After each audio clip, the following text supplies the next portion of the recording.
नमस्कार साथियों, मैं दिपेश मानिक स्वागत करता हूं आप सभी का डेग इंग्लिश इंस्टीट्यूट चैनल पर। साथियों, आज के इस वीडियो में हम यूज़ देखने जा रहे हैं, वो यूज़ है प्रेजेंट परफेक्ट टेंस का। आप प्रेजेंट परफेक्ट टेंस का यूज़ कहाँ करते हैं, कैसे करते हैं, किस किस कंडीशन में करते हैं, ये पूरा हम डिटेल में देखेंगे गाइस। लेकिन उससे पहले ये देख लें कि जो प्रेजेंट परफेक्ट टेंस होता है उसकी हेल्पिंग अप जो होती है वो कौन सी होती है, वो होती है हैज़ एंड हैव। वैसे आप सभी जानते होंगे प्रेजेंट परफेक्ट टेंस की हेल्पिंग अप होती है हैज़ और हैव। नेक्स्ट, इसकी जो हिंदी आइडेंटिफिकेशन होती है गाइस, इसके वाक्य को पहचाने तो पहचाने कैसे। इसको दो तरीके से आप पहचान सकते हैं। सबसे पहला है किसी व्यक्ति ने किसी काम को किया है या कोई व्यक्ति किसी काम को कर चुका है। मतलब किसी व्यक्ति ने किसी काम को कर लिया है या फिर कोई व्यक्ति किसी काम को कर चुका है। ये दो आइडेंटिफिकेशन से आप इस वाक्य को पहचान सकते हैं कि ये कौन सा वाक्य है, प्रेजेंट परफेक्ट टेंस। आइए दोस्तों, पहले इसके कुछ हिंदी वाले वाक्य देखते हैं, उसके बाद आगे बढ़ते हैं। जैसे मैंने कुछ वाक्य लिया, माँ खाना बना चुकी है या फिर माँ ने खाना बना लिया है। पिताजी को प्रमोशन मिल चुका है या फिर पिताजी ने प्रमोशन ले लिया है। मैंने इस काम को कर लिया है या फिर मैं इस काम को कर चुका हूँ। मेरे भाई को नौकरी मिल चुकी है या फिर मेरे भाई को नौकरी मिली है। मैंने चाय पी ली है या फिर मैं चाय पी चुका हूँ। पिताजी ऑफिस के लिए निकल चुके हैं या फिर पिताजी ऑफिस के लिए निकल गए हैं। हमने अंग्रेजी सीख ली है या फिर हम अंग्रेजी सीख चुके हैं। उसने नया व्यवसाय शुरू कर दिया है या फिर वह नया व्यवसाय शुरू कर चुका है। मतलब गाइस, कोई व्यक्ति किसी काम को कर चुका है या फिर किसी व्यक्ति ने किसी काम को कर लिया है। ऐसे दोनों ही अगर हिंदी वाले वाक्य आएंगे तो वो बनेंगे प्रेजेंट परफेक्ट टेंस की मदद से, और इसकी हेल्पिंग होगी हैज़ एंड हैव। अब गैस कहाँ लगाएंगे हैज़ और कहाँ लगाएंगे हैव, ये आगे हम लोग देखेंगे वीडियो में, ठीक है। उससे पहले इसका स्ट्रक्चर एक पहले देख लें। पॉजिटिव जो स्ट्रक्चर है किसके वाक्य बनेंगे कैसे। सबसे पहले आपको यूज़ करना होगा गैस सब्जेक्ट, उसके बाद में हेल्पिंग वर्ब सब्जेक्ट के अकॉर्डिंग, फिर वर्ब की थर्ड फॉर्म, देन ऑब्जेक्ट। हाँ, एक और चीज़ आपको याद रखना गैस, जब कभी अगर आप परफेक्ट टेंस की बात कर रहे हैं, अगर आप परफेक्ट टेंस की बात कर रहे हैं गैस, तो वहाँ पर आपको यूज़ करना सिर्फ वर्ब की थर्ड फॉर्म, क्योंकि यहाँ पर सिर्फ वर्ब की थर्ड फॉर्म आती है, ठीक है गैस। और प्रेजेंट परफेक्ट टेंस का यूज़ हम लोग तभी करते हैं जब कोई काम पूर्णतः हो गया हो, ठीक है, और उसकी झलक अभी भी हो, उसका मतलब जो इफेक्ट है वो अभी भी हो, ठीक है गैस। आइए देखते हैं कि कहाँ लगाएंगे हैज़ और कहाँ लगाएंगे हैव। जो हमारी हेल्पिंग वर्ब है वो है हैज़ एंड हैव। अब जितने भी थर्ड पर्सन सिंगुलर सब्जेक्ट है गैस, जितने भी थर्ड पर्सन सिंगुलर सब्जेक्ट हैं, उन सभी सब्जेक्ट्स के साथ आपको यूज़ करना है हैज़। कैसे, जैसा ही हैज़ मतलब वह किसी काम को कर चुका है, फिर उसने किसी काम को कर लिया है। शी हैज़ लड़की के लिए, वह कोई काम कर चुकी है या फिर उसने किसी काम को कर लिया है। इट हैज़, अब इट जो होता है गैस, या तो निर्जीव वस्तु के लिए होता है या जानवर के लिए होता है या फिर छोटे बच्चे के लिए जब उसका जेंडर पता ना हो, ठीक है। नेम, जब कोई भी सिंगुलर नाउन हो, मतलब कोई भी सिंगुलर चीज़ हो, वो चीज़ हो, जानवर हो, कोई भी हो गैस, ठीक है, या इंसान हो, लेकिन सिंगुलर होने मतलब सिंगुलर होना चाहिए, एक होना चाहिए, ठीक है। उसके साथ भी आप यूज़ करेंगे हैज़। जैसा एक सिंगल नाम लेता हूँ मैंने कहा राहुल, तो आप यूज़ करेंगे राहुल हैज़। राहुल कोई काम कर चुका है, फिर राहुल ने किसी काम को कर लिया है। एवरीवन, अब एवरीवन का मतलब होता है गैस प्रत्येक। हालांकि सुनने में ये लगता है कि बहुत सारे लोग हैं, लेकिन ये एक एक करके होते हैं। प्रत्येक, तो एवरीवन हैज़, तो प्रत्येक व्यक्ति ने किसी काम को कर लिया है या फिर प्रत्येक व्यक्ति किसी काम को कर चुके हैं, ठीक है। फिर आता है समवन। समवन का मतलब होता है गैस कोई। जैसे मैंने कहा किसी ने किसी काम को कर लिया है या फिर कोई किसी काम को कर चुका है। ईच बॉय, ठीक है, ईच बॉय प्रत्येक लड़का, ठीक है। ईच बॉय, जैसे मैंने कहा प्रत्येक लड़का किसी काम को कर चुका है या फिर प्रत्येक लड़के ने किसी काम को कर लिया है। एवरी गर्ल, प्रत्येक लड़की कोई काम कर चुकी है या फिर प्रत्येक लड़की ने किसी काम को कर लिया है। आइदर बॉय, मतलब दो में से किसी एक लड़के ने किसी काम को कर लिया है या फिर कर चुका है। नाइदर गर्ल, नाइदर का मतलब दो में से कोई भी नहीं, तो जैसा मैंने बोला दो में से एक भी लड़की ने किसी काम को नहीं किया है, ठीक है। अब बात करते हैं थर्ड पर्सन सिंगुलर सब्जेक्ट के साथ, तो हमने देखा गया कि वहाँ पर हैज़ का यूज़ होता है, लेकिन जितने भी थर्ड पर्सन सिंगुलर को छोड़कर जो सब्जेक्ट होते हैं उन सारे सब्जेक्ट के साथ आपको यूज़ करना है हैव, ठीक है। और गैस एक और चीज़, जो आई जो होता है, आई के साथ भी आपको यूज़ करना है हैव, क्योंकि आई सिंगुलर तो होता है लेकिन फर्स्ट पर्सन सिंगुलर होता है। और आपको हैज़ का यूज़ कहाँ करना होता है, थर्ड पर्सन सिंगुलर सब्जेक्ट के साथ, ठीक है। तो जैसे मैंने कहा आप किसी काम को कर चुके हो तो आप कहेंगे यू हैव, हम कर चुके तो वी हैव, उन्होंने किसी काम को किया है तो आप कहेंगे दे हैव, और कोई एक से ज़्यादा नाम हो, अब वो चाहे जानवर का हो या फिर इंसान का हो, कोई वस्तु का नाम हो, कोई भी हो, ठीक है। जैसे मैंने कहा राहुल और रोहित किसी काम को कर चुके तो राहुल एंड रोहित हैव, और सारे लड़के तो ऑल बॉयज़ हैव, दोनों लड़कियां तो बोथ गर्ल्स, और मेनी बॉयज़ तो कई लड़के किसी काम को कर चुके तो मेनी बॉयज़ हैव। फिर सम गर्ल्स, सम का मतलब होता है कुछ, जैसे मैंने कहा कुछ लड़कियां किसी काम को कर चुकी हैं, और पीपल मतलब लोग, तो लोग किसी काम को कर चुके हैं, फिर लोगों ने किसी काम को किया है। नेक्स्ट है आपका आई, जैसे मैंने कहा मैंने किसी काम को कर लिया है या फिर मैं किसी काम को कर चुका हूँ तो आई हैव, ठीक है। तो आपने देखा कि कहाँ यूज़ करते हैं हम लोग हैज़ का और कहाँ यूज़ करते हैं हैव का। आइए इसके सेंटेंसेस देखते हैं, ठीक है। सबसे पहले सेंटेंस देखने से पहले गाइस ये देख लेते हैं कि जो परफेक्ट टेंस होता है, प्रेजेंट हो चाहे पास्ट हो या फ्यूचर हो, तीनों में ही आपको सिर्फ एक ही फॉर्म का यूज़ करना, वो हो रहेगी वर्ब की थर्ड फॉर्म, ठीक है गाइस। प्रेजेंट परफेक्ट टेंस में या पास्ट परफेक्ट टेंस में या फ्यूचर परफेक्ट टेंस में, जितने भी परफेक्ट टेंस पढ़ेंगे उन तीनों में ही आपको यूज़ करना वर्ब की थर्ड फॉर्म। अब गाइस थर्ड फॉर्म मैंने यहाँ पर ऑलरेडी दे रखी है, ठीक है। स्पीक की थर्ड फॉर्म होती है स्पोकन। अब स्पीक का मतलब होता है बोलना, जैसे अगर मैं एक सेंटेंस लूँ, मैं इंग्लिश बोल चुका हूँ या फिर मैंने इंग्लिश बोली है, तो आप सेंटेंस बनाएंगे I have spoken English, I have spoken English, ठीक है। टीच की थर्ड फॉर्म होती है टॉट, तो यहाँ पर लिखा है टॉट। जैसे मैंने कहा सर ने ग्रामर पढ़ा दी है, अब अगर सर एक हो तो आप यूज़ करेंगे सर हैज़, अगर सर एक से ज़्यादा हो तो आप यूज़ करेंगे सर्स हैव या फिर टीचर्स हैव। जैसे मैंने कहा टीचर ने ग्रामर पढ़ा दी है, तो आप सेंटेंस बनाएंगे टीचर हैज़ टॉट ग्रामर, ठीक है। टेक की थर्ड फॉर्म होती है टेकन। अब टेक का मतलब होता है लेना, जैसा मैंने कहा उन्होंने रिश्वत ली है, अब उन्होंने के लिए हम लोग इंग्लिश में बोलते हैं दे, आप दे के साथ क्या यूज़ करेंगे हैव, तो दे हैव। अब टेक की थर्ड फॉर्म टेकन, तो आप यूज़ करेंगे दे हैव टेकन।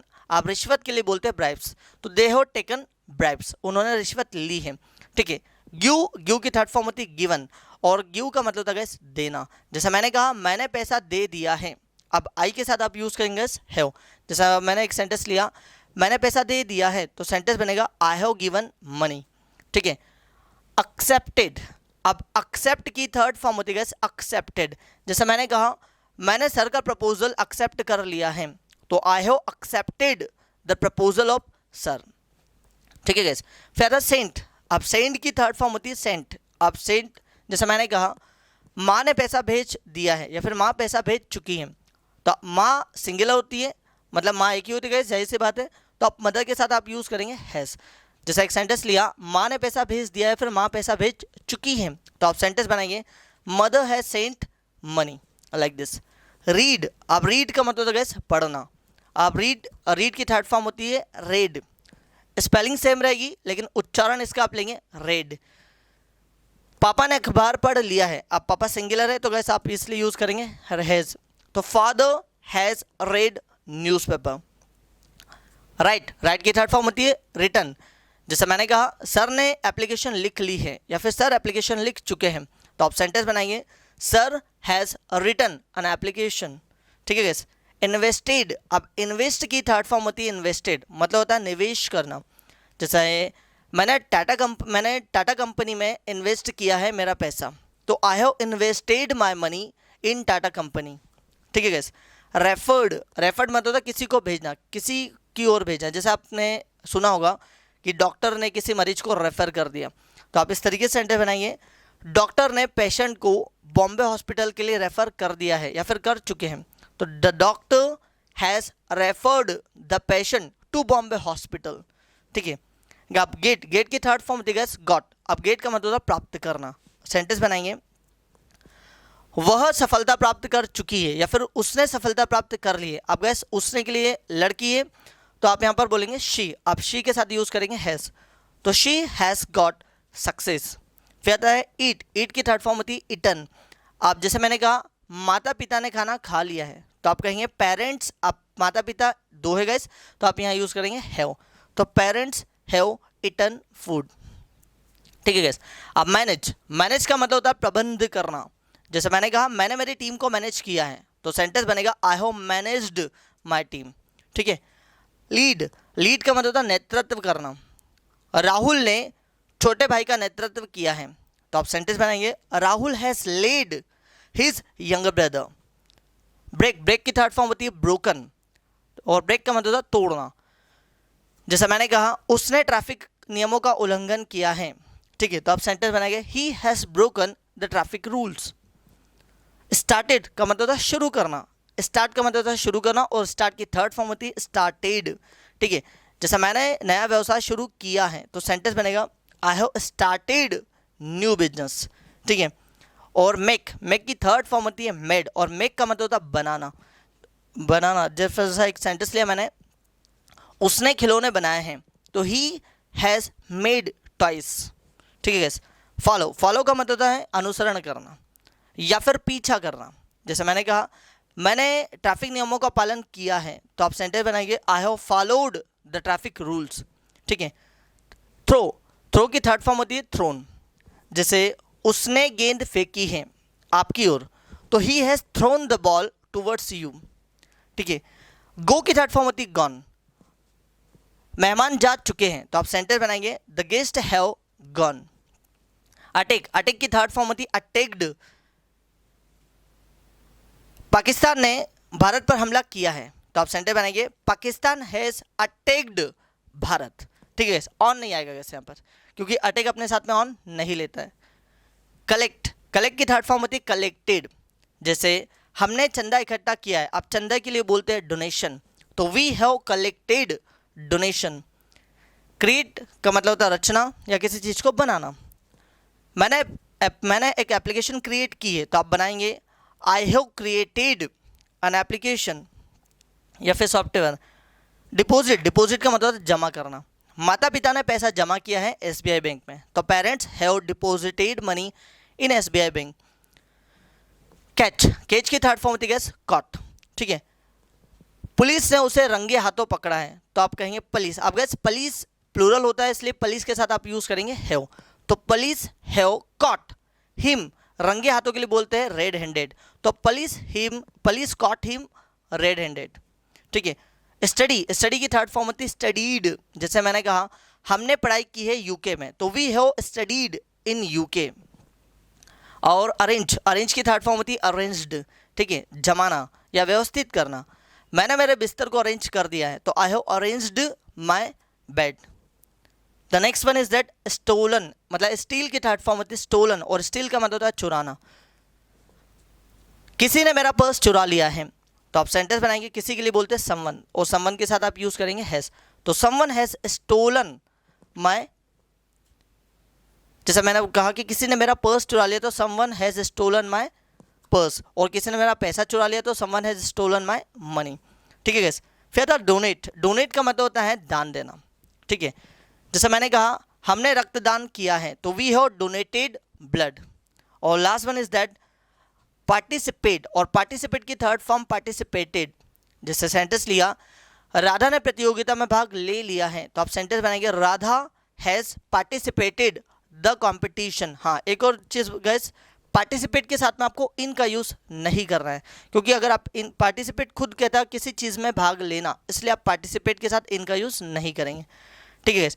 आइए देखते हैं आप सारे के सारे वाक्यों को तीनों फॉर्म में, positive, negative and interrogative. Positive वाक्य बनाने के लिए गैस आपको सब्जेक्ट, हैज, वी थर्ड और ऑब्जेक्ट का यूज़ करना है। नेगेटिव वाक्य बनाते समय हेल्पिंग ऑफ के साथ में आपको यूज़ करना है नॉट, हैज़ के साथ नॉट, हैव के साथ नॉट। क्वेश्चन करते समय जो हेल्पिंग ऑफ होती है हैज़ और हैव, उसको उठा करके आप आगे रखेंगे। कैसे, आइए तीनों को सेंटेंस को एक साथ देखते हैं। सबसे पहले तो एक एक एग्जाम्पल दिया, उसको देखिए। Everyone has got a job, प्रत्येक व्यक्ति को नौकरी मिल चुकी है, ठीक है। Everyone has not got a job, प्रत्येक व्यक्ति को नौकरी नहीं मिली है। और क्या प्रत्येक व्यक्ति को नौकरी मिली है, तो गाइस आपने देखा कि क्वेश्चन करते वक्त हेल्पिंग ऑफ को सब्जेक्ट के पहले रखना है। तो has everyone got a job, क्या प्रत्येक व्यक्ति को नौकरी मिली है या फिर मिल चुकी है। आइए कुछ और सेंटेंसेस बनाते हैं। मैंने यह प्लेस देख लिया है, तो I have visited this place या फिर I have seen this place. मैंने इस जगह को नहीं देखा है, तो I have not visited this place या फिर I have not seen this place. क्या मैंने इस जगह को देखा है, तो have I seen this place या फिर have I visited this place. ठीक है, हमने ईश्वर के दर्शन कर लिए हैं तो वी हैव विजिटेड गॉड। हमने ईश्वर के दर्शन नहीं किए तो we have not visited God. क्या हमने ईश्वर के दर्शन किए हैं तो have we visited God. The next one is that, जैसे मैंने कहा राहुल ने मेरी मदद की है तो सेंटेंस बनेगा राहुल हैज़ हेल्प्ड मी। और राहुल ने मेरी मदद नहीं की है तो Rahul has not helped me. क्या राहुल ने मेरी मदद की है तो आप सेंटेंस बनाएंगे हैज़ राहुल हेल्प्ड मी। ठीक है, सुनीता एग्जाम पास कर चुकी है तो सेंटेंस बनाइए आप Sunita has passed the exam. Sunita ने परीक्षा पास नहीं की है तो आप सेंटेंस बनाएंगे Sunita has not passed the exam. क्या सुनीता ने एग्जाम पास की है तो आप सेंटेंस बनाएंगे has Sunita passed the exam. ठीक है, हमने उन्हें बुला लिया है तो वी हैव कॉल्ड देम। हमने उन्हें नहीं बुलाया है तो हम सेंटेंस बनाएंगे we have not called them. क्या हमने उन्हें बुलाया है तो have we called them like this. ठीक है, उसने शादी कर ली है तो ही हैज़ गॉट मैरिड। उसने शादी नहीं की है तो he has not got married. क्या उसने शादी की है तो आप सेंटेंस बनाएंगे हैज़ ही गॉट मैरिड। और गाइस अगर आपको ये पूछ रहा हूँ कि किसने शादी की है तो जो सब्जेक्ट होता है सब्जेक्ट की जगह आप उठा करके रख दे हु। जैसा मैंने कहा किसने शादी की है तो आप सेंटेंस बनाएंगे हु हैज़ गॉट मैरिड। ठीक है, मैंने ग्रामर पढ़ा दी है तो आई हैव टॉट ग्रामर। और मैंने ग्रामर नहीं पढ़ाई है तो सेंटेंस बनेगा I have not taught grammar. क्या मैंने ग्रामर पढ़ाई है तो हैव आई टॉट ग्रामर। और अगर मुझे ये पूछना किसने ग्रामर पढ़ाई है, अगर मैं किसी एक व्यक्ति की बात कर रहा हूँ तो मैं हैज़ का यूज़ करूँगा, एक से ज़्यादा की बात करूँ तो हैव का। तो एक की बात करो किसने ग्रामर पढ़ाई है तो आप सेंटेंस बनाएंगे हु हैज़ टॉट ग्रामर। ठीक है, हमने पैसा बचाया है तो वी हैव सेव्ड मनी। हमने पैसा नहीं बचाया तो we have not saved money. क्या हमने पैसा बचाया है तो हैव वी सेव्ड मनी। और किसने पैसा बचाया है, अगर एक से ज़्यादा की बात करूँगा तो मैं कहूँगा who have saved money, who have saved money like this. ठीक है, मैंने कार को रिपेयर कर दी है तो सेंटेंस बनेगा I have repaired the car. मैंने कार को रिपेयर नहीं की तो सेंटेंस बनेगा I have not repaired the car. क्या मैंने कार को रिपेयर की है तो have I repaired the car. So guys I hope आपको ये प्रेजेंट परफेक्ट टेंस जरूर समझ में आया होगा और इसकी जितना हो सके नई नई वर्ब्स के साथ में प्रैक्टिस करें। और जितनी ज़्यादा आप प्रैक्टिस करेंगे उतना ही बेहतर आपकी इंग्लिश में निखार आएगा, क्योंकि प्रैक्टिस के बिना दूसरा कोई इसका रास्ता दूसरा है ही नहीं गाइस। यदि आप सच में अपनी इंग्लिश को बेहतर करना चाहते हैं तो बार बार बार बार बार बार प्रैक्टिस करें। और गाइस अगर आपको वीडियो में कोई कंफ्यूजन हुआ हो, मतलब वीडियो देखते समय यदि आपको कुछ भी कंफ्यूजन हुआ हो तो आप मुझे कमेंट्स करके ज़रूर बताइएगा। और अगर कुछ फीडबैक देना चाहते गए तो आप फीडबैक भी दे सकते हैं। ठीक है, ताकि हम और बेहतर सुधार करें आप सभी के लिए।